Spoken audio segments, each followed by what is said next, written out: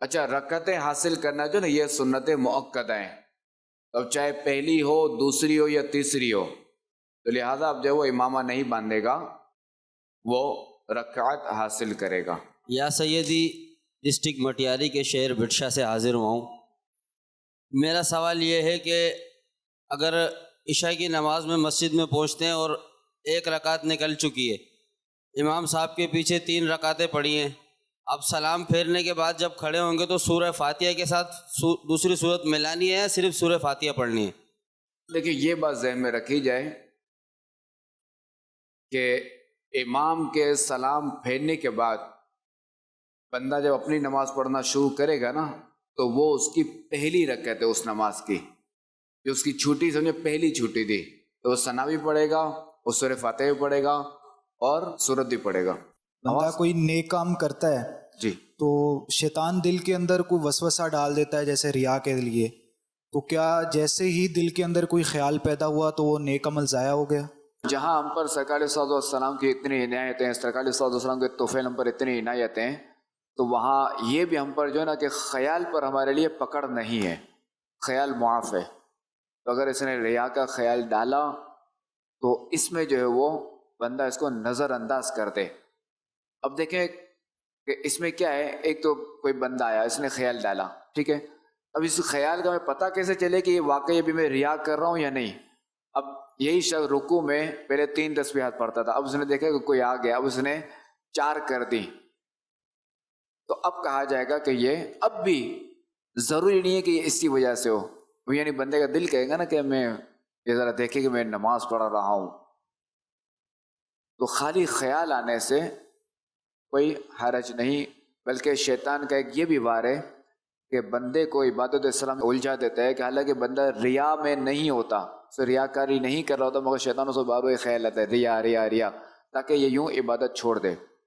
یہ لکھا ہے علماء نے کہ ریا کی وجہ سے عبادت چھوڑنا یہ بھی ریا ہے۔ ریا سے بچنے کے لیے کوئی وظیفہ کوئی اس طرح کچھ کوئی طریقہ ارشاد فرما دیں۔ اس کے لیے اخلاص کا مطالعہ کیا جائے، اس کی ضد اخلاص ہے۔ ریاکاری کی رسالہ بھی رسالہ نام یہ ہے نا ریاکاری، اس رسالے میں جو ہے وہ ریاکاری کی مذمت بھی ہے اور پھر اس کا علاج بھی ہے، اس کا علاج اخلاص ہے۔ حضرت میرا سوال یہ تھا کہ ہم لوگ ہوٹل وغیرہ پہ ناشتہ یا کھانا وغیرہ کھانے جاتے ہیں جی، تو وہاں پہ عام طور پہ جو فقیر گھوم رہے ہوتے ہیں، ہمیں پتہ ہوتا ہے یہ مانگنے والے نہیں ہیں، پھر بھی وہ آگے اگر ہم سے سوال کرتے ہیں کہ ہمیں ناشتہ کرا دیں یا 2 روٹی دلوا دیں یا کھانا کھلا دیں، تو ان کو کھانا کھلانا کیسا؟ نہیں آپ نے ایک طرف یہ بھی کہا کہ یہ مانگنے والے نہیں ہیں، نہیں عام طور پہ جو ہوتے ہیں فقیر مانگ رہے ہوتے ہیں اور وہ آ جاتے ہیں، ان کو پیسے نہیں دو تو وہ بولتے کھانا کھلا دو،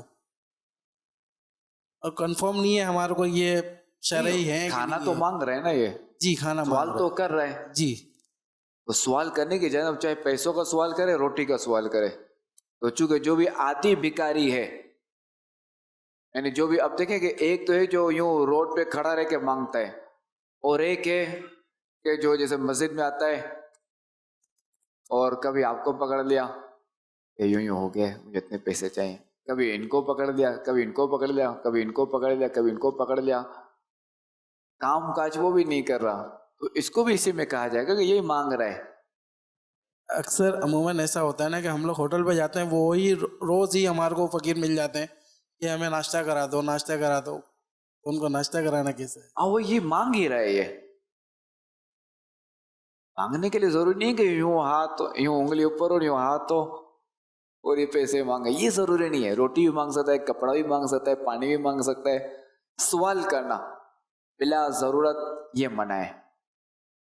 سوال کسی مسکین کو اجازت ہے، مسکین کی تعریف جس کے پاس ایک وقت کے بھی کھانے کا نہ ہو، اب وہ بھی اس وقت کھانے کا نہیں تو کھانے کا سوال کرے گا، اور یہ کہ اگر پہننے کا نہ ہو تو اس میں بھی قید ہے، یہ بھی مطلقاً نہیں ہے کہ وہ اتنے کپڑے کا بدن چھپانے کے لیے سوال کرے گا، اور کھانے کا جو سوال ہے ایک وقت کے کھانے کا کرے گا نہ کہ 2 وقتوں کے، یعنی ایسا نہیں کہ اس کو چلو اجازت ملی تو اب چلو کہ یار میں جو نا وہ 100 وقتوں کا کھانا لے لوں یا 100 وقتوں کے کھانے کے پیسے مانگ لوں، یہ نہیں، ایک وقت کا کھانے کا سوال۔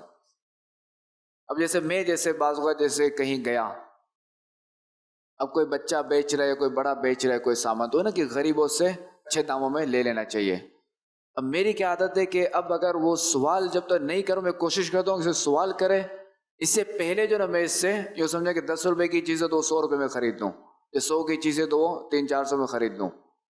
اگر وہ سوال کر لیتا ہے نا تو میں رک جاتا ہوں، خرید لیتا ہوں، مگر اب میں اس کو زیادتی نہیں، جب اگر زیادہ دینے لگتا ہوں اور اب یہ سوال اس نے کیا تو بھی رک جاتا ہوں.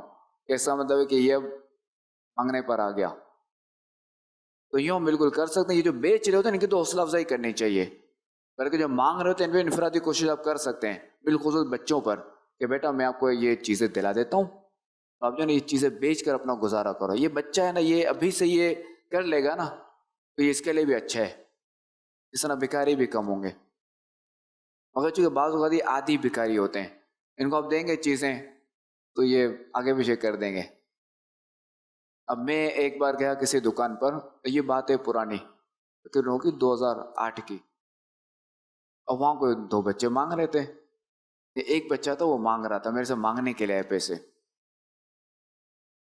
وہ میں نے کہا کہ دیکھو بیٹا میں آپ کو دوں گا تو نہیں پیسے، کیونکہ آپ ماشاءاللہ جو ہے وہ کام کاج کر سکتے ہیں. اتفاق یہ ہوا کہ ایک اور بچہ ہے تو وہ کوئی بیچ رہا تھا، تو اس سے میں نے سامان لے لیا تھا مہنگے داموں. تو میں نے کہا دیکھو یہ بیچ رہا ہے اس لیے میں نے اس کو پیسے دیے ہیں اور اس سے میں نے چیزیں لی ہیں، اگر آپ بھی اگر اس طرح کرو تو مسئلہ نہیں ہے. اب میں نے کیا کہ اس دکاندار کو میں نے پیسے دیے، میں نے کہا آپ نے ان کو سامان دینے تک یہ بیچ کے یہ کچھ گزارا کر لیں. اب میں تو نکل گیا. اب بعد میں جس دکاندار نے کہا کہ اس بچے نے جو شور مچایا کہ کوئی شخص آیا تھا میرے پیسے دے کے گیا تھا، اگلے نے میرے پیسے رکھ لیے، کوئی نے اتنا سے شور کیا کہ مجھے اس کو پیسے دینے پڑ گئے. تو بعض اوقات ایسے کیسز بھی ہوتے ہیں. تو خیر ہمیں جو اس کو چیزیں ڈائریکٹ دے دینی چاہیے، اور وہ لمیٹڈ ہوں، ایک ساتھ نہ ہوں. تو میرا سوال آپ سے عرض ہے کہ بعض اوقات ایسا ہوتا ہے کہ ہم نیک اعمال کر رہے ہوتے ہیں یا کوئی ایسا نیکی کا کام کر رہے ہوتے ہیں، مثال کے طور پر ایک طالب علم ہے تو وہ درس نظامی جاری ہے، اس نے کی ہوئی ہے، درس نظامی میں داخلہ لیا ہوا. تو بعض اوقات ایسا ہوتا ہے کہ ہم اس میں استقامت نہیں رکھ سکتے، یا کبھی ایسی کوئی مشکلات یا پریشانی آ جاتی ہے جس کی وجہ سے ہم وہ نیک عمل چھوڑ دیتے ہیں. تو اس پر کچھ مدنی پھول ارشاد فرمائے کہ ہم اس نیک عمل پر یا کوئی نیکی کا کام کر رہے ہیں تو ہم اس میں استقامت کیسے کر سکتے؟ دیکھیے اس میں یہ ہے کہ بندے کو اگر کسی نیک کام کی توفیق ملے نا تو اسے چاہیے کہ وہ پہلی فرصت میں اللہ تبارک و تعالیٰ کا شکر ادا کرے، چونکہ یہ بہت بڑی نعمت ہے. نعمت پر جب بندہ اللہ تعالیٰ کا شکر ادا کرے گا تو ایک تو یہ کہ اس نعمت میں اضافہ ہوگا، اور دوسرا ہے کہ اس نعمت کا تحفظ ہو جائے گا. جو علماء فرماتے ہیں کہ شکر کے ذریعے اپنی نعمت کا تحفظ کرو، نعمت کو سیکیور کرو شکر کرتے ہوئے. جاندار کی تصویر اگر ٹی شرٹ پر ہو اور اس ٹی شرٹ کے اوپر بھی قمیض پہنی ہو تو آیا ایسے نماز پڑھنے سے نماز ادا ہو جائے گی؟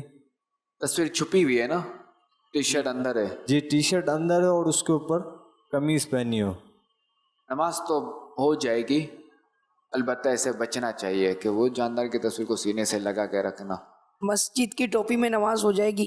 مسجد کی ٹوپی پہن کے اگر کوئی دعوت ہو تو اسے دعوت ہو جائے گی؟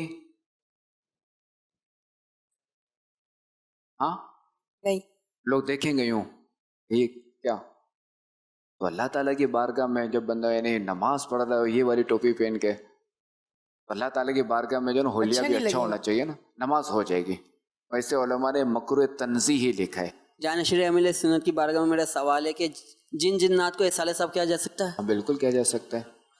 اعلیٰ حضرت رحمۃ اللہ علیہ کی اس شعر کی تشریح فرمائیں کہ بزم ثناء زلف میں میری عروس فکر کو ساری بہار ہشت خلد چھوٹا سا عطردان ہے. بزم ثناء زلف میں میری عروس فکر کو ساری بہار ہشت خلد چھوٹا سا عطردان ہے. یہ امام اہل سنت کا ایک شعر ہے جس کی شرح میں یہ لکھا ہوا ہے، یعنی جن بابر کو زلفوں کی جو ہے نا وہ اللہ تبارک و تعالیٰ نے قسم یاد فرمائی ہے، واللیل اذا سجا. ان کی یہ شان و عظمت کیوں نہ ہو کہ جب ان زلفوں کی عظمت و شان بیان کرنے کے لیے محفل زلف رسول کو سجایا جائے اور مجھے یعنی امام احمد رضا کو بیان کرنے کے لیے کہا جائے، تو میری سوچ و بچار اور غور و فکر کی دلہن یعنی زبان و بیان کو آخر عطر و خوشبو تو چاہیے، کیونکہ زلف عنبری کی شان بیان کرنی ہے تو پھر سن، ان زلفوں کا مقام یہ ہے کہ ان کی تعریف کرنے کے لیے 8 جنتوں کا عطر دان چاہیے کہ جن میں خوشبو بھری ہوئی ہو، جبکہ باقی لوازمات اس کے علاوہ ہیں، یعنی خوشبو بھری ہوئی ہو اور باقی لوازمات، یعنی جس میں خوشبو بھری ہوئی ہے نا، وہ جو گلدان بولتے ہیں عطر دان، وہ بھی اچھا بھلا ہو، چمکدار ہو، اچھے سے شیشے کا ہو، ٹرانسپیرنٹ ہو، یعنی اعلیٰ قسم کا ہو۔ صلو علی الحبیب صلی اللہ علی محمد صلی اللہ علیہ وسلم۔ علم کے موتی دلوں میں سجائیں، علم کے موتی دلوں میں سجائیں۔